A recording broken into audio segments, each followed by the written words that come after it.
परी की जादुई रजाई। कुंजपुर गांव में कुमुद नाम की एक औरत रहती थी जो धनवान होने के साथ बेहद धूर्त भी थी। पिंकी और चिंटू उसके पति बलबीर के स्वर्गीय बड़े भाई के बच्चे थे।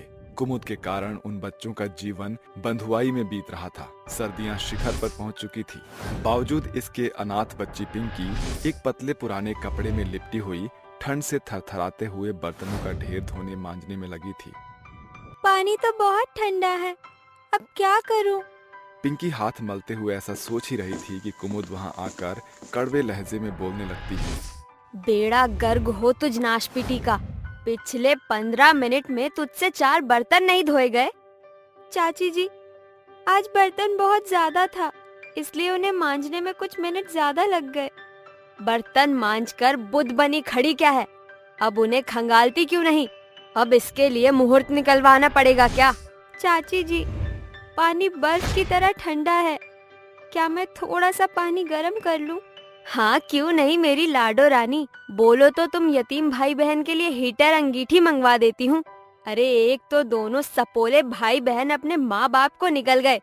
खैर मनाओ कि हम तुम्हारा खेवनहार बने, वरना किसी फुटपाथ पर भिखारी बनकर हाथ पसारे बैठे होते तुम अनाथ भाई बहन। अब चुपचाप से बर्तन धोकर मेरे और अपने चाचा के लिए अदरक इलायची की बढ़िया सी चाय बना कर ला। ठीक है चाची। इस पर पिंकी की आंखें आंसू से भर जाती है और वो बिलखते हुए खुद से बोलती है, आज अगर माँ बाबा जिंदा होते तो मुझे और चिंटू को चाची के ताने बाने नहीं सुनने पड़ते। कुछ घंटों बाद। चाची, मुझे बहुत जोरों की भूख लगी है, कुछ खाने को दो ना।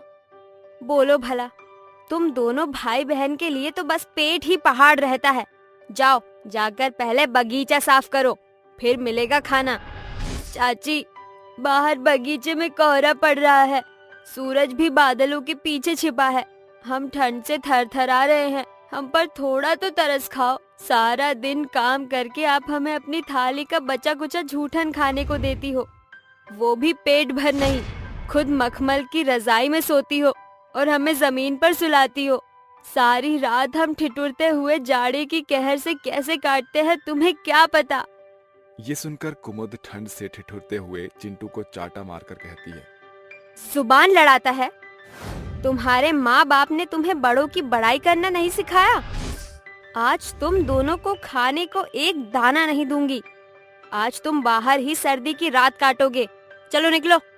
क्रूर कुमुद बच्चों को घर से निकाल देती है, जिसके बाद वो भूख से छनछनाते हुए खाने की तलाश में कोसों दूर जंगल आ पहुंचते हैं। तभी रात का भीषण अंधेरा जंगल को घेर लेता है। इसी बीच एक जुगनू जंगल में उड़ते हुए जमीन पर गिर जाता है।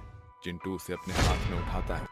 दीदी देखो, जाड़े के कारण इस जुगनू की जान जोखिम में है। चिंटू, इसे तिनके के बीच रखते हैं ताकि इसे गर्माहट मिले। दोनों भाई बहन उस जुगनू को बचाने में जी जान लगा देते हैं। तभी वो जुगनू आसमान में उड़ते हुए एक जादुई परी बन जाता है। बच्चे मन के सच्चे, हैरान मत हो दोस्तों, मैं हूँ जादुई परी जिनी, जो इस जंगल में आने वाले लोगों के सामने जुगनू बनकर उनका थाह करती हूँ, जिसमें तुम खरे उतरे हो। तुम्हारी क्या इच्छा है? जादुई परी, हम दोनों भाई बहन बहुत भूखे हैं, बेहतर होता अगर तुम हमें कुछ खाने के लिए दे देती। जादुई परी, हमारे पास सर्दी से बचाव करने के लिए भी कोई संसाधन नहीं है, अगर आप हमें ओढ़ने के लिए एक रजाई दे देती तो बहुत भला होता। ठीक है। जादुई परी अपनी सुनहरी छड़ी को घुमाकर सतरंगी रंग का सुंदर सा रजाई उन्हें दे देती है। ये एक जादुई रजाई है जो तुम्हें सर्दी के कहर से बचाने के साथ तुम्हारी हर एक जरूरत को भी पूरा करेगा। जादुई रजाई का परिचय देकर वो परी गायब हो जाती है और बच्चे बोलते हैं, हमारे जादुई रजाई, जल्दी से हमें अच्छा अच्छा खाना दो। पिंकी के कहने के बावजूद जादुई रजाई से उन्हें कुछ नहीं मिलता। ये जादुई रजाई तो हमें कुछ भी नहीं दे रही। लगता है परी रानी ने हमें जादुई रजाई की जगह साधारण रजाई दी है। कोई बात नहीं दीदी, ये रजाई हमारे जाड़े का जुगाड़ तो बनेगी। दोनों भाई बहन उस जादुई रजाई को ओढ़कर खाने का ख्याल सोचते हुए सो जाते हैं। तभी वो सपने में देखते हैं कि उनके पास पकवानों की परात रखी हुई है। और तभी पौ फटने के साथ उनकी आंख खुल जाती है तो वो देखते हैं कि उनके पास भांति भांति प्रकार के पकवानों से भरा हुआ एक बड़ा सा परात वहां मौजूद था, जिसे देखकर वो खुशी से झूम उठते हैं। इतना सारा खाना! ये सारे पकवान तो हमने माँ के हाथों बने बाबूजी के साथ खाया था। चल चिंटू, खाते हैं। दोनों बच्चे खाना खाने के बाद कहते हैं, ये पेट भर पकवान खाकर मजा आ गया। दोनों भाई बहन जादुई रजाई लेकर घर आ जाते हैं। उन्हें देखकर कुमुद गुस्से से आंख तड़ेरते हुए कहती है, तो आखिरकार तुम अनाथ भाई बहन आ ही गए। अरे ये रजाई किसे मांग चांग कर लाए हो? कुमुद के पूछने पर भाई बहन बहानेबाजी बनाकर कहते हैं, वो सड़क किनारे एक साहब रजाई बांट रहे थे, उन्होंने दी। बस बस, भीतर जाओ और दोनों भाई बहन काम पर लग जाओ। वो अपने हिस्सों का काम खत्म कर लेते हैं। तभी रात घिर आती है और बर्फबारी शुरू हो जाती है। वो जमीन पर बिछौने बोरिए पर रजाई ओढ़कर सोचते हुए कहते हैं, काश कि हमारे पास कुछ स्वेटर और एक पलंग होता तो हमें सर्दी में जमीन पर नहीं सोना पड़ता। फिर वो बच्चे ऊँघते हुए जादुई रजाई ओढ़कर सो जाते हैं। तभी वो सपने में खुद को सुंदर स्वेटर मोजे पहने हुए एक सुंदर पलंग पर सोता हुआ देखते हैं। सवेरे जब उनकी आँख खुलती है तो उनका ख्वाब सच में बदल गया था। ये तो वही पलंग है जो हमने सपने में देखा था, और ये स्वेटर भी चिंटू। इस जादुई रजाई को ओढ़कर सोने के बाद जितने भी सपने हमने देखे वो सभी साकार हो चुके हैं। दोनों बच्चों की जादुई रजाई वाली बात कुमुद सुन लेती है और उनके पास आकर गुस्से से आंख तड़ेरते हुए कहती है, अच्छा, तो तुम दोनों चिंदी चोर भाई बहनों ने मुझसे झूठ बोला। लाओ, अब ये जादुई रजाई मुझे दो। नहीं चाची, ये जादुई रजाई मत लो, ये हमारी है। मैं तुम दोनों सपोलों को सालों से खिला रही हूँ। ये जादुई रजाई उसकी भरपाई है, ला दे मुझे। कुमुद जबरन छीना झपटी में उस जादुई रजाई को अपने कमरे में लाकर उस रात ओढ़कर कहती है, अरे वाह, ये जादुई रजाई तो मखमल से भी मुलायम है। मजे से मीठी नींद सोऊंगी। ए जादुई रजाई, सुबह तक मेरे सुंदर शरीर को गहनों से भर देना, बस यही मेरा सपना है। ये कहते ही कुमुद गहरी नींद में चली जाती है। तभी वो सपने में खुद को जादुई रजाई की जकड़न में लिपटी हुई लाश के रूप में पाती है। तभी उसकी नींद खुलती है तो जादुई रजाई ने उसे सचमुच जकड़ रखा था। वो अपनी जान के बचाव में चीखती है, बचाओ बचाओ! ये तो चाची के चिल्लाने की आवाज है। दोनों भाई बहन भागकर उसके कमरे में आते हैं। चाची कहाँ हो? रजाई में, बचाओ मुझे। बच्चों के लाख कोशिश के बावजूद रजाई टस से मस नहीं होती। दीदी, अब क्या करें? एक आखिरी कोशिश करते हैं। दोनों बच्चे बलबूता लगाकर जैसे ही जादुई रजाई पर कैंची चलाते हैं, जादुई रजाई चितखरों में बदलकर गायब हो जाती है। देखकर वो बेहद उदास हो जाते हैं। हमारी जादुई रजाई हमसे छिन गई। हाँ दीदी, अब फिर हम सर्दी में ठिठुरते रहेंगे। बच्चों की बात सुनकर कुमुद का दिल पिघल जाता है और वो उन्हें सीने से लगाकर कहती है, अब तुम्हें सर्दी का कहर नहीं झेलना पड़ेगा बच्चों। मैं तुम्हारे कपड़े लत्ते और रजाई सब खरीद कर लाऊंगी। मौत को करीब से देखकर कुमुद भय से भर चुकी थी। ऐसे में बच्चों ने जब उसका बचाव किया तो उसके बाद कुमुद में बेहतर बदलाव आ गया। बेशक बच्चों के पास जादुई रजाई नहीं रही, मगर साधारण रजाई में आज उनकी सर्दियां सुकून से बीत रही हैं। बाजार के बीच बैठी हुई गरीब सास बहू चंदा और चंपा बुलंद आवाज से आते जाते लोगों को बुला रही थी। लकड़ी की टोकरी ले लो, सुंदर सुंदर सूप ले लो, फूलों की डलिया ले लो, आ गया है सास बहू के बनाए लकड़ी के सुंदर सुंदर सामान एकदम सस्ते दाम में। अरे बहू, इतनी देर हो गई, आज तो हम गरीब सास बहू का लकड़ी का सामान लेने एक भी ग्राहक नहीं आया। अब तो बोहनी बट्टा भी नहीं हुआ। माँ जी, जमाना जिस तेजी से बढ़ रहा है, ऐसे में हम सास बहू के बनाए लकड़ी के सामान की मांग घटना लाजमी है। मुझे तो ये चिंता खाए जा रही है, इस महीने रतनलाल जी को क्या जवाब देंगे। हाँ बहू, इस महीने भी दहलीज पर चढ़कर वह रतनलाल अपने मकान का रौब झाड़ेगा। काश कि हमारे पति इस दुनिया में होते तो हम दोनों सास बहू को इतना दुख नहीं देखना पड़ता।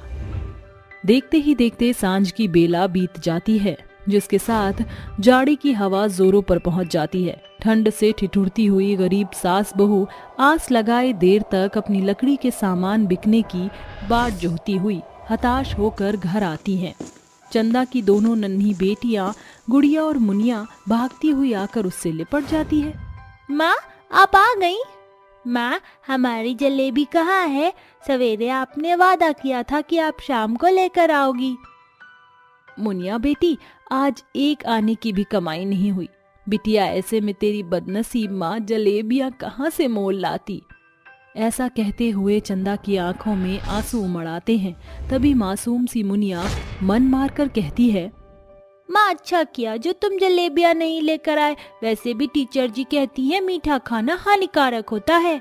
इस पर चंदा अपनी बेटियों को गले से लगा लेती है, जिसके बाद वह खाना बनाकर कहती है, माँ जी चलिए खाना खा लीजिए। बहू, उस पाव भर चावल में किस किस का पेट भरेगा। एक काम कर, तू मुनिया और गुड़िया को खाना दे दे। हम सास बहू तो फिर भी भूख बर्दाश्त कर जाएंगे।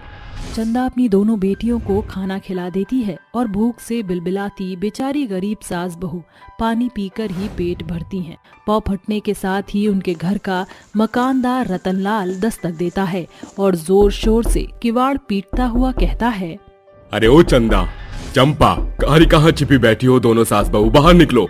आवाज सुनकर दोनों सास बहू झुंझलाहट के साथ जागकर बाहर आती हैं। रतनलाल जी, आप इस वक्त?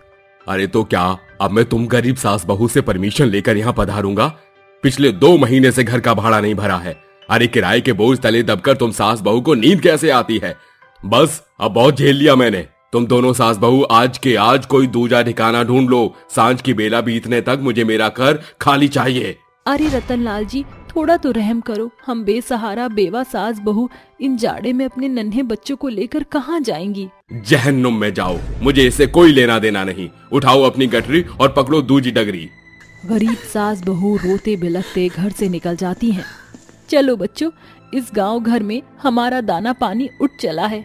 मगर माँ, दादी माँ, हम जाएंगे कहाँ? जहाँ ऊपर वाला ले जाए।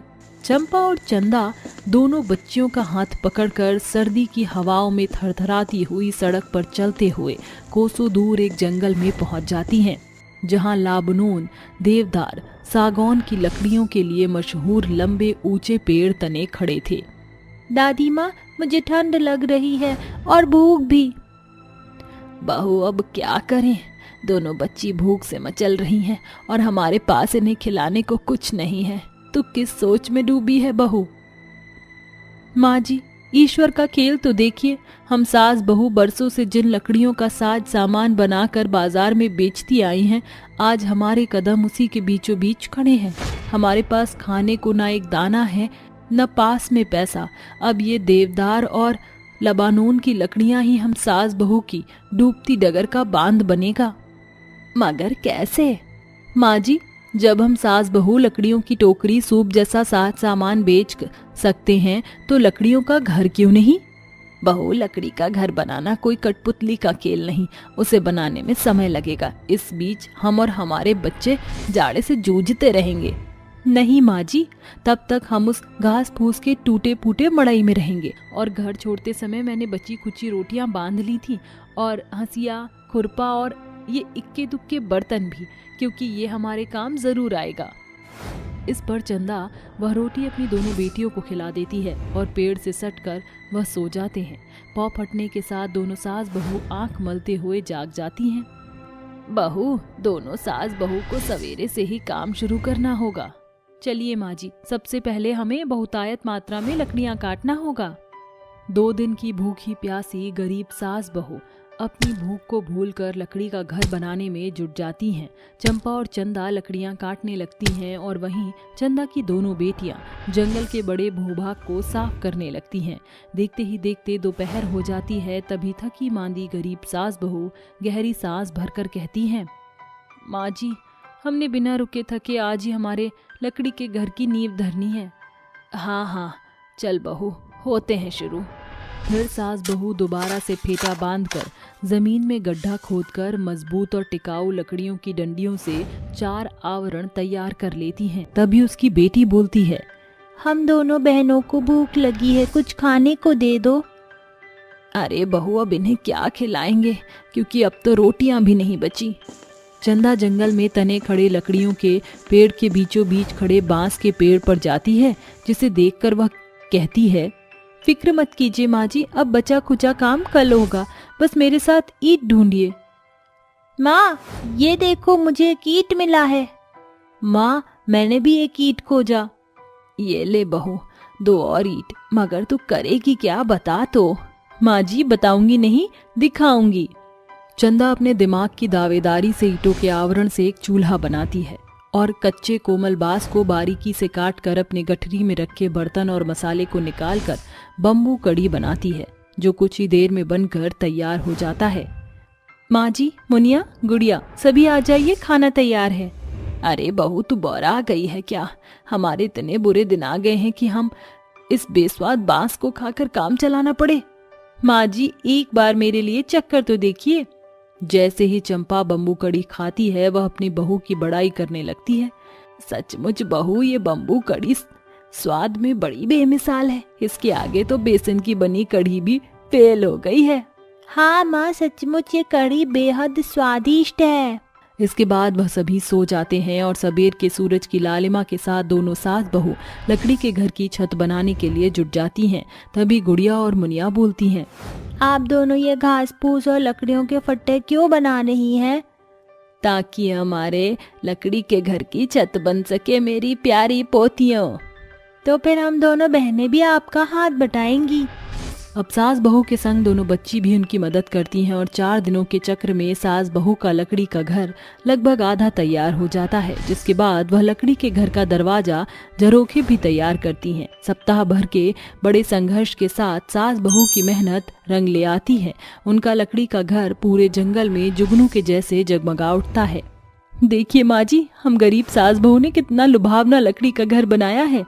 हाँ बहू, लकड़ी का ये घर हमारी मेहनत का फल है। भले ये ईंट पत्थर का नहीं बना, मगर ये हम सास बहू का खुद का बसेरा है। अब कोई भी हम गरीब सास बहू को हमारे इस लकड़ी के घर से नहीं निकालेगा। उस पल दोनों सास बहू की आंखों में खुशी के आंसू उमड़ रहे थे। आज वह लकड़ी के बने घर में सुख चैन से रह रही हैं। इसके बाद उन्होंने और भी कई लकड़ी के घर बनाए, जिससे जंगल में आने वाले सैलानी वहां ठहरते और बदले में सास बहू को लकड़ी के घर से बेहतर लागत कमाती थी। अरे गीता, सीता, कहाँ हो तुम दोनों? जल्दी से यहाँ पर आओ। जैसे ही गीता और सीता अपनी सास देवयानी की आवाज सुनती हैं, वह दौड़ते हुए अपनी सास के पास आती हैं। क्या हुआ माँ जी, इतनी जोर से क्यों चिल्ला रही हो? कोई काम था क्या माँ जी आपको हमसे, जो इतना गला फाड़कर चिल्ला रही थी आप? अरे नहीं बहू, जब तक तुम दोनों की चांद का टकला न देख लूं, तब तक मुझे राहत नहीं आती है। क्या करूं, आदत जो हो गई है। अपनी सास के मुंह से ऐसी बात सुनकर वह दोनों बहुत उदास हो जाती है। तभी गीता कहती है, अरे माँ जी, जब देखो आप हमारी टकले की बेइज्जती करती रहती हो। अरे हम गंजी हैं तो इसमें हमारा क्या कसूर है? गंजा होना कोई गुनाह तो नहीं है। अब हमारे सर पर बाल ही नहीं आते तो हम क्या करें? और वैसे भी माँ जी, आप चिंता मत करो, मैंने मीशो ऐप से आर्टिफिशियल हेयर विग ऑर्डर की है। उसके बाद हम भी बाल लगाकर घूमेंगे। कितना अच्छा लगेगा ना कि मेरी 2 गंजी टकली बहू नकली बाल लगाकर घूमेंगी। अरे इसी तरह से तो तुमने धोखे से शादी भी करवाई थी अपनी। अरे बेशर्मो, थोड़ी तो शर्म करो। एक काम करो, सुई धागा ले आओ, मैं ही तुम्हारे गंजे टकले पर बाल बना देती हूँ। उन दोनों की बातें सुनकर उन दोनों की तीनों जेठानी हंसते हुए वहां पहुंच जाती हैं। अरे वाह, ये तो बहुत अच्छा सुझाव है माँ जी, ये शुभ कार्य आप अपने हाथों से ही कीजिए। मैं तो कहती हूँ देरी मत करो माँ जी, जल्दी से इनके टकले पर बाल बना दो। फिर तो इनके ही बाल पूरे गांव में नजर आएंगे। आप लोगों को हमारे ऊपर हंसने की कोई जरूरत नहीं। भगवान ना करे कभी आप लोगों के साथ ऐसा हुआ तो आप लोगों को भी बहुत बुरा लगेगा। हाँ हाँ, सही में हम जो सहन कर रहे हैं, अगर तुमने कर लिया तो फिर कभी किसी का मजाक उड़ा नहीं पाओगे। गीता और सीता दोनों गुस्से से अपने कमरे में चली जाती हैं। वहीं दूसरी तरफ देवयानी अपनी तीनों बहुओं के साथ मिलकर उन दोनों का मजाक उड़ाने लगती है। देवयानी का तीनों बहू शीतल, ममता और अनुराधा अमीर घर से थी। जिसकी वजह से देवयानी अपनी तीनों बहुओं को बहुत ज्यादा पसंद करती थी।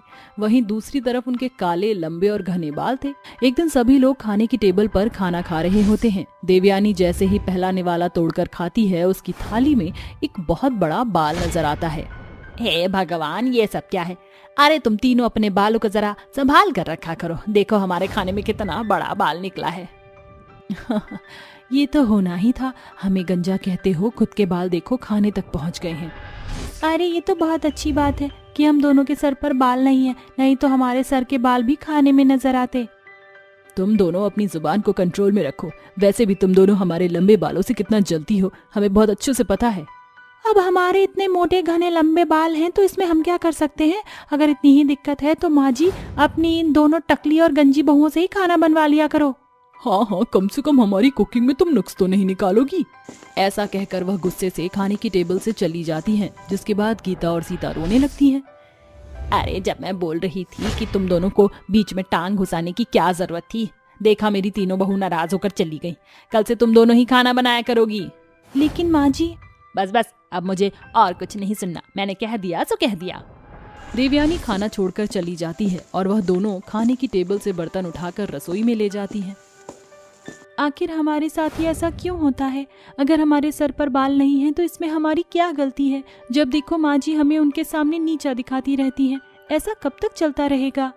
काश हमारे सर पर बाल होते तो हमें माँ जी इतने ताने और इतना सब कुछ नहीं सुनाती। उन तीनों की गलती पर भी हमें ही सुनाती हैं। ऐसे ही हर रोज बेचारी गीता और सीता को अपनी सास के साथ साथ अपनी जेठानियों के भी ताने सुनने पड़ते हैं, जिसके चलते वह दोनों बहुत ज्यादा परेशान हो जाती हैं। एक दिन उनके घर पर कुछ मेहमान आते हैं। अरे देवयानी, कैसी है तू? बहुत दिनों बाद देख रही हूँ तुझे। हाँ सही में, जब से इसके 5 बेटों की शादी हुई है इसने तो हमसे मिलना जुलना ही बंद कर दिया है। अरे नहीं, ऐसा कुछ नहीं है। दरअसल 5 बहुओं का मुझे ख्याल रखना पड़ता है, इस वजह से मुझे फुर्सत नहीं मिलती। अच्छा ये बात है, तो चल बुला ले अपनी 5 बहुओं को, जरा हम भी तो देखें कैसी हैं तेरी 5 बहुएं। देवयानी अपनी केवल 3 बहुओं को बुलाती है। अरे शीतल, ममता, अनुराधा, कहाँ पर हो तुम? देखो घर पर मेहमान आए हैं। जैसे ही उसकी तीनों बहू आती हैं, वह बिना उनके पैर छुए चुपचाप खड़ी हो जाती हैं। उन्हें इस तरह खड़े देख कौशल्या कहती है, अरे देवयानी, तूने अपनी बहुओं को बड़ों की इज्जत करनी नहीं सिखाई। ये तो आकर पुतलों की तरह खड़ी हो गई हैं। अरे जब घर पर कोई आता है तो उनके पैर भी छूने होते हैं। हो, मैं और आप लोगों के पैर छूंगी, ऐसा आपने सोच भी कैसे लिया? आप जानती भी हो मैं किसकी बेटी हूँ? इस शहर के कलेक्टर की बेटी हूँ। अगर मैंने आपके पैर छू लिए तो मेरी इज्जत घट जाएगी। अरे मैं तो ये बेकार की चीजों में इंटरेस्ट नहीं रखती, और वैसे भी आजकल वो जमाना नहीं चल रहा जिसमें बहुत लंबा घूंघट करके अपनी सास के साथ साथ पूरे मोहल्ले के पैर छुआ करती थी। उन तीनों की इतनी लंबी जुबान देखकर कौशल्या और सावित्री दोनों दंग रह जाती हैं। तभी अचानक से सर पर पल्लू रखकर गीता और सीता सावित्री और कौशल्या के लिए पानी लेकर आती हैं और उन्हें खाने के लिए पूछती हैं। लीजिए सावित्री और कौशल्या काकी, पानी पीजिए। अरे ये देख, ये होते हैं संस्कार। तेरी ये दोनों बहू कितनी अच्छी हैं, कम से कम घर पर आए हुए मेहमानों को पानी तो पूछती हैं। आप लोग खाने की टेबल पर पहुंच जाइए, हमने आपके लिए नाश्ता तैयार कर दिया है। सीता और गीता दोनों तुरंत नाश्ते की टेबल पर नाश्ता लगा देती हैं, जिसके बाद देवयानी अपनी सहेलियों के साथ बैठकर नाश्ता करती है। तभी कौशल्या कहती है, इंसान का दिल उसकी खूबसूरती से नहीं उसके चेहरे से पहचाना जाता है, इसलिए अपनी बहू की कदर करो जो तुम्हारी कदर करती है, ना कि जो तुम्हें कुछ नहीं समझती। तुम सही कहती हो, मेरी दोनों बहू टकली हैं और इसलिए मैं उनका मजाक उड़ाती रहती थी और हमेशा उन्हें जलील करती रहती थी। लेकिन आज मुझे एक अच्छा सबक मिला है, आज के बाद मैं ऐसा कभी नहीं करूंगी। उस दिन के बाद से देवयानी दोनों के साथ अच्छा व्यवहार करती है। यह सब देखने के बाद अनुराधा, ममता और शीतल को भी अपनी गलती का एहसास होता है और वह तीनों गीता और सीता से माफी मांगती हैं। अब वह सभी एक साथ खुशी खुशी रहने लगती हैं। एक औरत बहुत दुखी थी, अपनी बच्ची को गोद में लिए वो रो रही थी। उसे दुखी देखकर कौवा कहता है, इतनी परेशान क्यों हो? क्या मैं तुम्हारी कोई मदद कर सकता हूँ? मेरी बीती तुम सुन नहीं पाओगे। कौवे की बात सुनकर गुंजा अपने बीते हालात के बारे में उसे बताती है, जिसे सुनकर कौवे की आंखों में आंसू गिर पड़ते हैं। आखिर गुंजा ने ऐसा क्या कहा था जिससे कौवा भावुक होकर रो पड़ा? क्या वो जादुई बोलने वाला कौवा उसकी मदद करने वाला था? ये जानने के लिए गुंजा के अतीत में चलते हैं। जहाँ वो अपने पति महेश के साथ रहा करती थी। गुंजा दर्द से हॉस्पिटल में तड़प रही थी और बाहर महेश अपने दोस्त के साथ खुश होते हुए कहता है, अरे भाई ले लड्डू खा, मेरा बेटा इस दुनिया में आने ही वाला है। अरे महेश सब्र कर, तुझे बेटी भी हो सकती है, घर में लक्ष्मी भी आ सकती है। रोहित तेरी हिम्मत भी कैसे हुई ऐसा बोलने की? मेरे घर में लक्ष्मी नहीं आएगी। अरे तुझे पता नहीं है, लड़कियां पराई होती हैं, लाखों रुपए का दहेज देना पड़ता है, पर लड़कों में ऐसा नहीं होता है। महेश तेरी सोच बहुत गलत है, अभी भी वक्त है, बदल जा, आगे तुझे पछताना ना पड़े। तभी नर्स बाहर आकर कहती है, मुबारक हो सर, आपकी बेटी हुई है। क्या बेटी? नहीं, ऐसा नहीं हो सकता, मुझे बेटी नहीं चाहिए। ये कहते ही वो गुस्से से सारे लड्डू को फेंक देता है और हॉस्पिटल से चला जाता है। तभी उसे डिस्चार्ज करा के रोहित घर आता है, पर गुस्से में महेश उसे घर के अंदर आने नहीं देता। जैसे तैसे वो उसे अंदर बुलाता है तो उसे बार बार लड़की होने का ताना देकर किसी न किसी बात पर मारा करता था। 3 महीने बीत चुके थे। बस बहुत हुआ, अभी क्या भी तुम दोनों मेरी जिंदगी और इस घर से हमेशा के लिए निकल जाओ और कभी इस मनहूस लड़की की शक्ल मत दिखाना मुझे। महेश जी, आप ऐसा क्यों कह रहे हैं? मैं हमारी बच्ची को लेकर कहाँ भटकूंगी? कहीं भी जाओ, मेरा पीछा छोड़ो। ये बोलकर महेश उसके मुंह पर घर के दरवाजे बंद कर देता है, जिसके बाद गुंजा दर दर भटक कर भीख मांगती है। उसे खाने को कोई कुछ भी नहीं देता तो वो सिग्नल पर जाकर रोते हुए पैसे मांगती है। अरे भगवान के नाम पर कोई कुछ तो दे दो, इतने दिन से कुछ नहीं खाया। बाबूजी, मैं आपकी गाड़ी या जूता साफ कर देती हूँ, बस मुझे कुछ खाने को दे दो। अरे हटो, अच्छा जूता साफ कर दो, अच्छे से चमकाना। बच्ची को साइड में लिटाकर वो अपनी साड़ी के पल्लू से उसका जूता साफ करती है, जिसके बाद वो 5 का सिक्का फेंक कर चला जाता है। फिर कोई एक रोटी उसे दे देता है, जिसे वो खाने ही जाती है कि एक कौवा आकर कहता है, काऊ काऊ। लगता है ये रोटी तुम्हें चाहिए, ये लो खा लो। मेरी तरह शायद तुम भी भूख से तड़प रही होगे। गुंजा का नेक दिल उस भूखे कौवे को देख नहीं पाता और वो अपने हिस्से की आधी रोटी उसे दे देती है और आधी खुद खा लेती है। फिर वो कौवा चला जाता है। एक पेड़ के नीचे बैठकर वो अपनी बच्ची को दूध पिलाती है।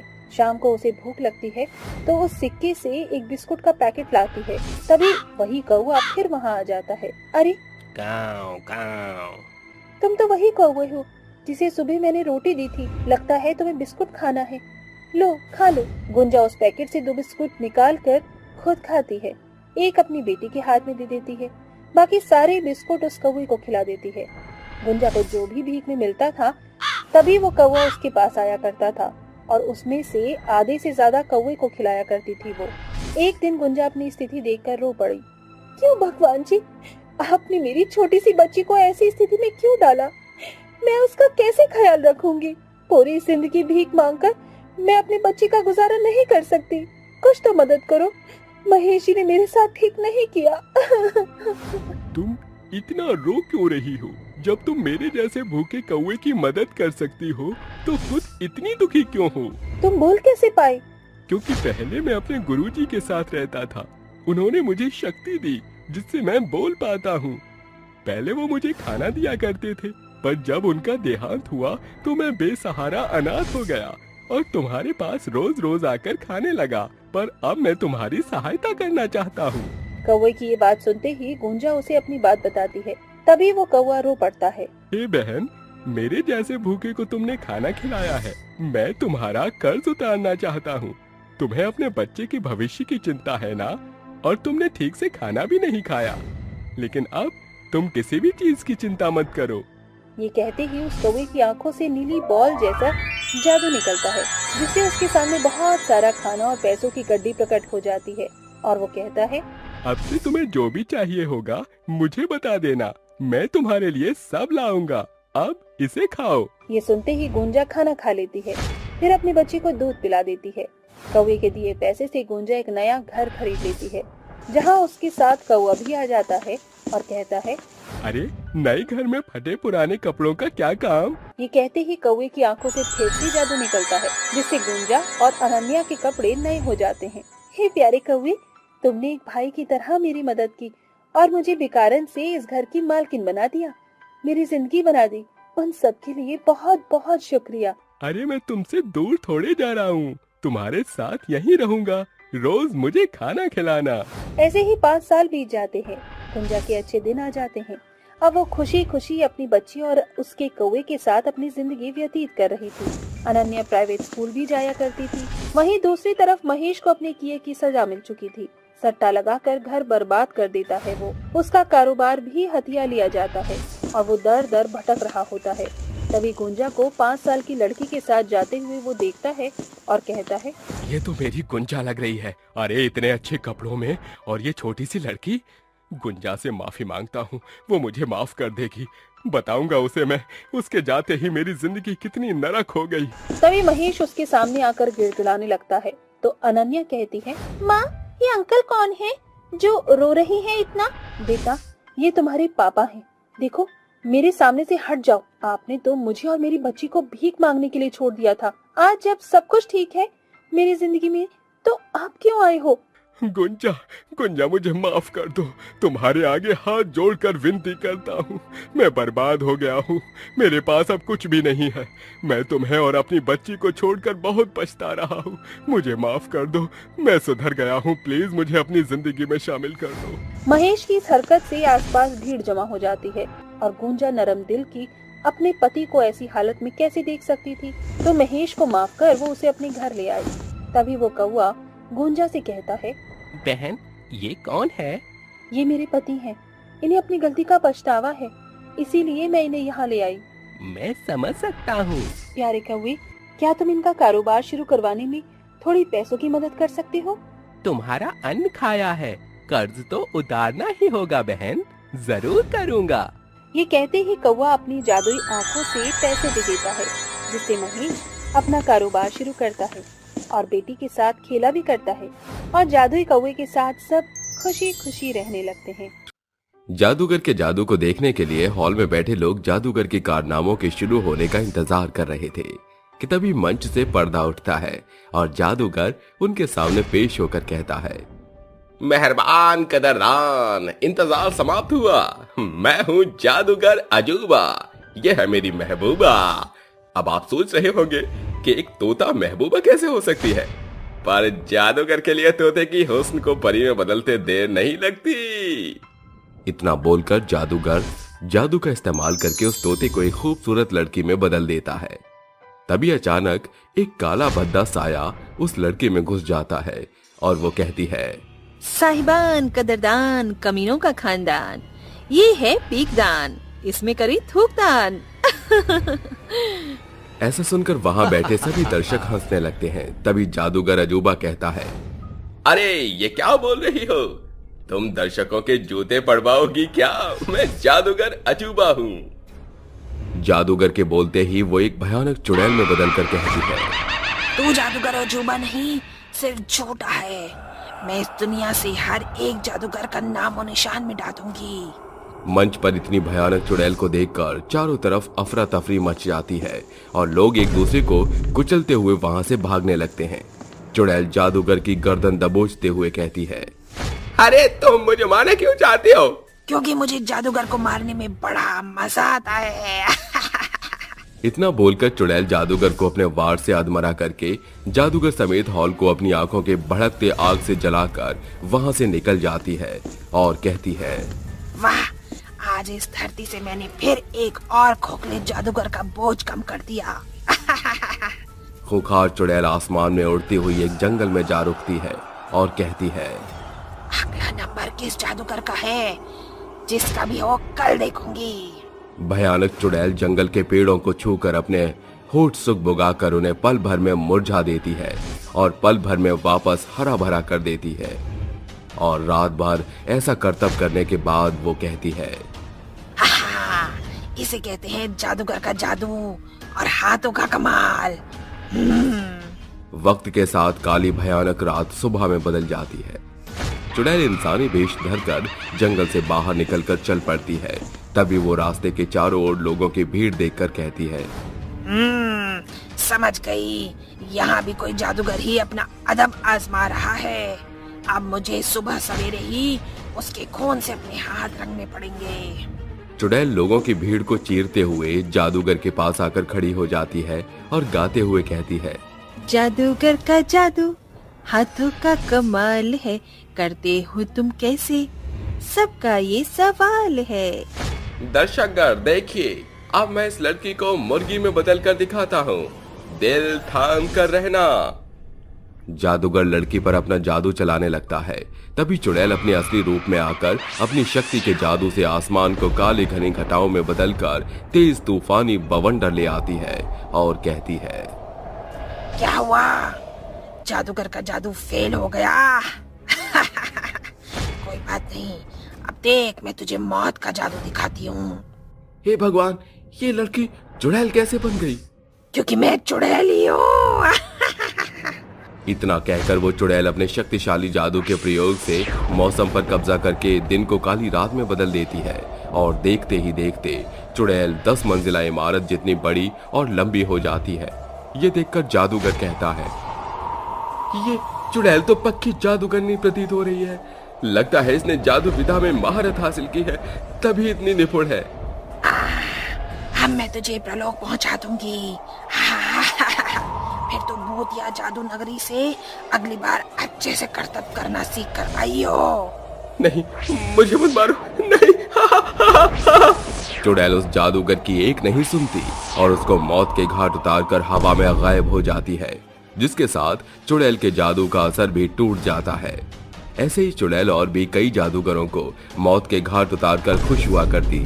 तभी चुड़ैल की नजर रास्ते पर चल रही 2 जुड़वा बहनों की जोड़ी पर पड़ती है और वो कहती है, रिंकी, कहाँ है तू आखिर?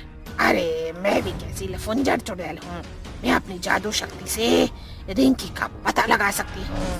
चुड़ैल अपनी शक्तियों का प्रयोग करके एक जादुई गोलाकार प्रकट करते हुए कहती है, ए जादुई गोला, चल जल्दी से मुझे दिखा कि मेरी बहन रिंकी कहाँ है। चुड़ैल के कहते ही उसे जादुई गोले की प्रतिमा में अपनी बहन एक सड़क किनारे बैठे नजर आती है, जिसके बाद खुशी के साथ उड़ती हुई उस जगह पहुंचकर वो कहती है, रिंकी, और रिंकी।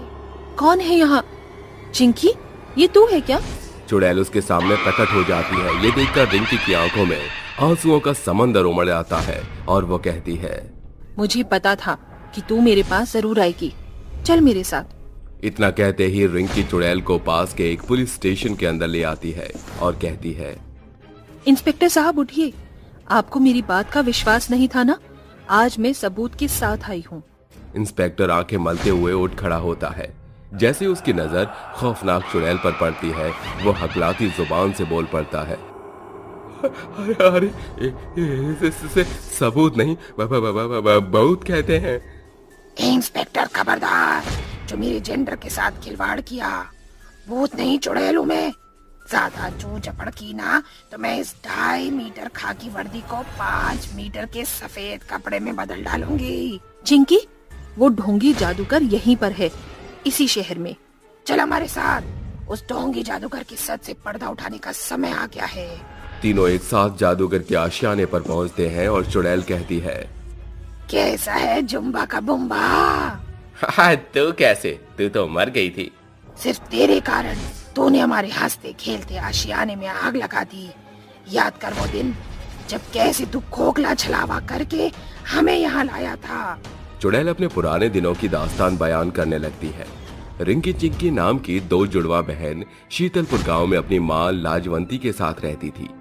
एक दिन गांव में बुम्बा नाम का एक जादूगर आता है। कुछ साधारण जादू दिखाकर गांव वालों को वो मोह लेता है, पर उसकी नजर उन दोनों बहनों पर पड़ती है। वो उनके घर आकर कहता है, पाए लागू अम्मा जी। अरे जादूगर, तुम यहाँ? जादू तो आपकी बेटियों में है, मैं उनको जादू विद्या में महारत हासिल करवाना चाहता हूँ। बस इसके लिए इन्हें मेरे संग शहर जाने देना होगा। ये लीजिए, एडवांस में कुछ पैसे रखिए। पाखंडी जादूगर उस थोड़े पैसों का लालच देकर उन्हें शहर ले आता है, पर जुड़वा बहनों के आगे उस घमंडी जादूगर की पोल खुल जाती है और जादूगर कहता है, खबरदार जो मुझसे ऊंचे लहजे में बात की, बिना आनाकानी किए तैयार हो जाओ, शो का वक्त हो रहा है। चल रिंकी।